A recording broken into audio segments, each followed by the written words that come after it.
જુઓ, 1 2 3 4 5 ને 6 આટલી બધી વસ્તુઓ તમારા એલ્બો જોઈન્ટમાં તમારા હાથમાં અમારે નાખવી પડતી હોય છે જો તમને ફ્લોટિંગ એલ્બો થાય તો. અને ફ્લોટિંગ એલ્બો એ એકદમ નાની ભૂલના કારણે થઈ જતો હોય છે. ફ્લોટિંગ એલ્બો એટલે શું? જે લોકોને આ રીતે ગાડીની બહાર, જે આપણે ગાડીમાં બેઠા હોય, વિન્ડોમાંથી બહાર કોણી રાખીને બેસવાની આદત હોય છે, બસમાં બેઠા છે તો નાના છોકરાઓ અમુક કોણી બહાર રાખીને બેઠતા હોય છે, એમનો જો એક્સિડન્ટ થાય ને એવું થાય તો એમનો ફ્લોટિંગ એલ્બો થતો હોય છે. તો એમાં આટલી બધી વસ્તુઓ નાખીએ ઉપરના હાડકામાં, નીચેના હાડકામાં, ત્યારે અને તો બી કોઈ ગેરંટી મળતી નથી કે એલ્બોની મુવમેન્ટ એકવાર ગઈ એટલે ગઈ, પછી પાછી આવતી નથી. બહુ ઓછા લોકોને પાછી આવે છે.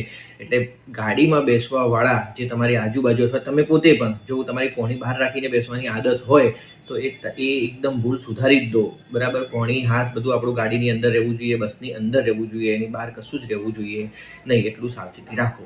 અને બીજી વાત, મને બધા લોકો, આજે મેં સવારે જોયા તો મને 450 થી 500 ડીએમ મેસેજ આવેલા, ડાયરેક્ટ મેસેજ આવેલા છે ઇન્સ્ટાગ્રામમાં, ફેસબુકમાં.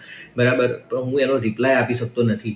એટલે તમે જો તમારે કોઈ તકલીફ હોય તો મને કમેન્ટમાં જણાવો. અમારી જે ટીમ છે એ એકદમ એક્ટિવ છે, જે કમેન્ટ તાત્કાલિક એમના નજરમાં પડશે એટલે મને કહે છે, અને જેટલું ઝડપી હોઈ શકે એટલો અમે કમેન્ટનો રિપ્લાય આપીએ છીએ.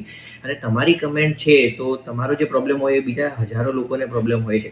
બરાબર? તો તમારી કમેન્ટના કારણે, તમારી કમેન્ટ ખાલી વાંચીને એ લોકોને બી હેલ્પ થાય છે.